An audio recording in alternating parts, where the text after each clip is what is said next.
our next speaker, Ana Robakidze. Please come on up. Okay, great. Hello, everyone. I'm Ana, founder of Theneo. And today I want to tell you about the story of how we build our own language model we were the first one in the API ecosystem, and a little bit about our 3-year journey. So a little bit about Theneo, what we do. We are essentially Copilot for Stripe-like API documentation. We are backed by Y Combinator, Atlassian. We support a lot of different formats. You can upload your API specification, and in just seconds, you have that Stripe-like API documentation. So why did we even start working on this? Back in 2021, when I was working as head of engineering, I was working on thousands of APIs. As an engineer myself, I absolutely hated writing documentation. And especially hated others' documentation when it was not done correctly. So, and I looked at Stripe's documentation. I loved it so much. I thought there could be a way I could also have the same quality documentation, not just how it looks, but also the quality of it. But I'm not a technical writer, and not every company can get into technical writers, especially for internal-facing documentations. So we thought, okay, why not generate our own model that could take care of all of it? So back then, there was not ChatGPT available. There were GPT open source model, but there was no API that we could use and integrate all of this. So we had to build our own. So this was a side project for some time, and then I applied to Y Combinator, and they asked us to quit our job. We did, and here I am. So, and then in March of 2022, we launched our AI model. And so, like I mentioned, there was not really a lot of options. So what were the models that we're considering? We were looking at open source models, from GPT open source models to T5. And for us, one of the biggest challenges was, okay, on top of like choosing a base model that worked for us, we also needed to come up with the data that we could train on. So I'm not going to go into details how you can choose base model and all that. I know all of you are very technical. But the reason why we decided to go with T5, because it was very efficient for us, and all the kind of comparison that we did compared to other models for us in our use case where we were just feeding API spec and wanted the output of the documentation, it worked really well. So, but the complexity came actually with the data. And the reason being is because first we looked at all the open source and publicly facing documentations we could find on GitHub with API specs. And most of them, to be honest, were horrible because they didn't even have the basic descriptions, let alone a full descriptions and good quality data set. So then we started looking at the public-facing documentations. Obviously, Stripe has a good one, but there is other ones, right? We looked at those. Then we started hiring technical writers so they could help us generate a good quality golden data set. Then our users grew also, so we were training on the public-facing documentation in Theneo. I'm going to skip all of these because I know all of you are very technical, so it probably will bore all the details. But so this is how it looked like essentially. So in our editor, you would run AI Assistant, and it would generate the descriptions. And you'll see here that there are 3 different descriptions.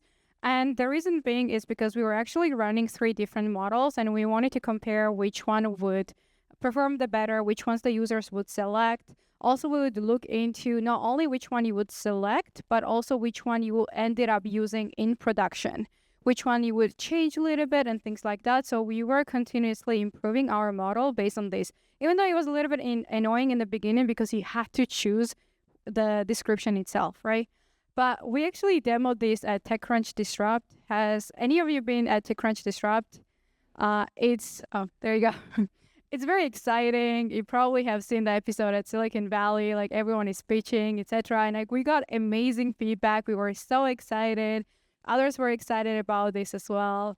And then just 1 month later after this, ChatGPT comes out. And we were telling investors that, hey, look, like creating all this for our competitors, like especially bigger competitors, putting all this infrastructure will take them forever. Like we already have this, etc. So we thought, if nothing, our competitors could not do anything close to that. But ChatGPT came out, which means that anyone could use their API and do what we were doing, right? But we were looking at it, see, hey, can we actually integrate ChatGPT? So we came up with AI search, so you could ask the questions inside the documentation, which is not really anything extraordinary today because a lot of other platforms have followed, but we were the first ones that have created the Ask AI feature inside the documentation. And then also we realized that our users didn't want the product just because of the AI element, and it was just the other features and the whole suite of features that they were coming for. So what is the value of proprietary model, and would we use ChatGPT if we were to start today?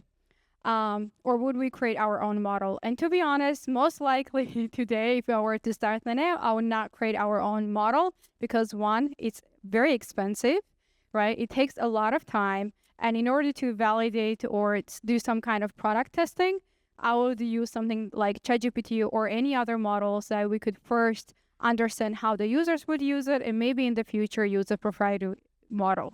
But today, it does give us a lot of flexibility of how the model behaves. And also with enterprise customers that we have, that plays a huge role because not all the enterprises can use or want to use OpenAI.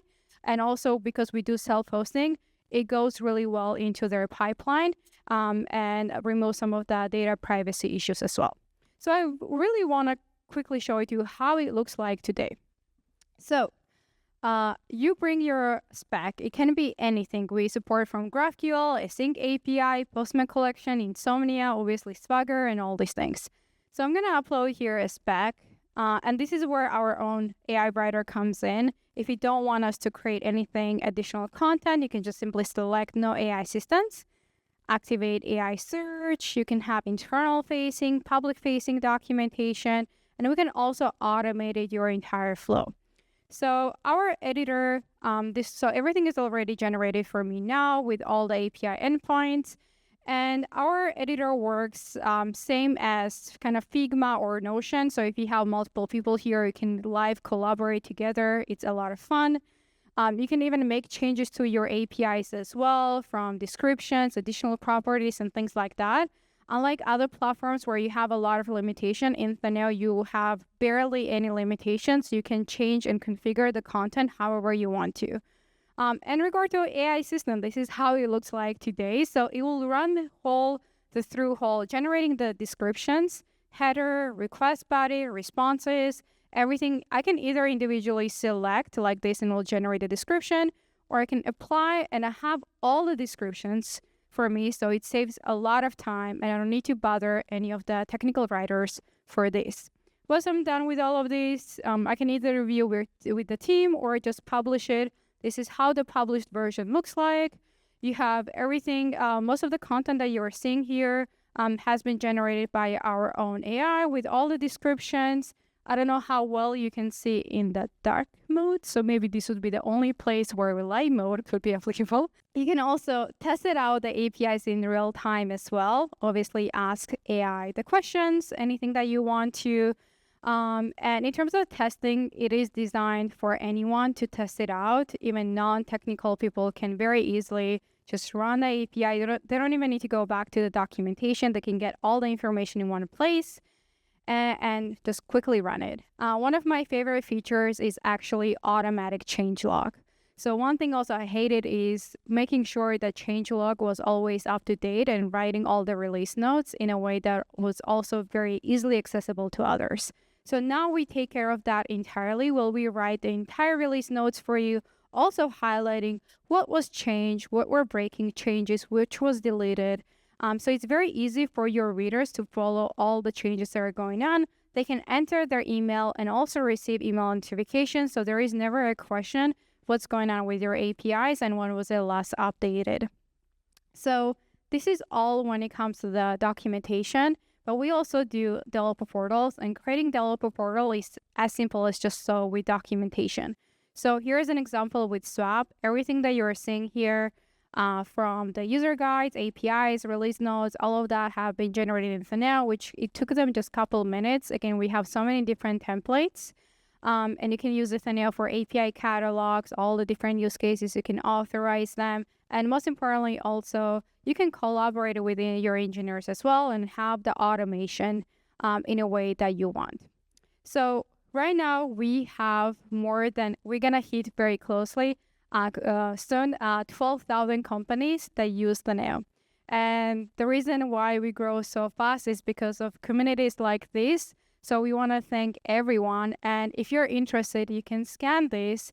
You can try out our latest version before anyone else can. And for those that will share your thoughts on social media, you will get, for the most engaged users, you will get $200 gift card from DoorDash and other credits from Theneo. Thank you so much. Thank you. All right. I also hate writing documentation. Okay. Any questions? Any questions for Anna? No questions about documentation. Oh, okay. Suddenly 3 people raise their hands. So just to make sure you got this right, we're still using T5, right? Yes. How is it doing compared to GPT-4, for example, in this case specifically? So initially when we compared when ChatGPT came out, we saw in so many different ways that it was outperforming us, which was obvious. But the thing is that because we have very niche data set and we've been training on very specific use cases with API specs, and also it turns out that we had a lot of data in a fintech space. So we outperform even today when it comes to fintech cases and documentation. But for other cases, let's say agriculture tech and very other specifics that we don't have enough data, I would say ChatGPT performs better. I have a lot of questions. Okay. How do you detect breaking changes between code and spec and then show them in the changelog? So we have our own predefined rules that right now they're just defined for you. And very soon we'll also allow our users to add your own rules as well. But the breaking changes are the ones that are very basic, that everyone would kind of universally agree that those are breaking changes. For example, if you make optional field required and things like that. But very soon you'll be able to add your own rules and configure them as well. So my question is, let's say, so how does the collaboration work between developers? For example, if I make a change in editor and my developer makes change in GitHub, for example, how does it work? So a lot of our users would be different type of, like there will be product managers, there will be technical writers, there will be engineers, and everyone works differently. For example, product managers obviously love going to the web editor, collaborating there, making changes. An engineer might not ever go to the web editor, and they will be deploying through our integration with either GitHub, Bitbucket. We have our own CLI tool, SDK tool, integration with Atlassian, like Compass, etc. So there are many different ways that developer can push the changes without impacting whatever someone else did in the web editor, because we have different merging algorithms that we are able to detect and make sure that we deploy in a way that you want to. Do you think you'd do better if you took your data set and just fine-tuned GPT 3.5 on it? Or GPT 4? Good question. The reason we haven't done it is because of our ego. I don't think we would survive that. But good question. Maybe one day we'll give it a try, but not today. After Series A, maybe. All right. Time for one more question. Does anyone else want to ask about Docs? Docs or Theneo or Anna or Light Mode? Dark mode. I'm going to be around, so if you guys have other questions or if you want to see more use cases, feel free to. Cool. Well, thank you, Anna. All right.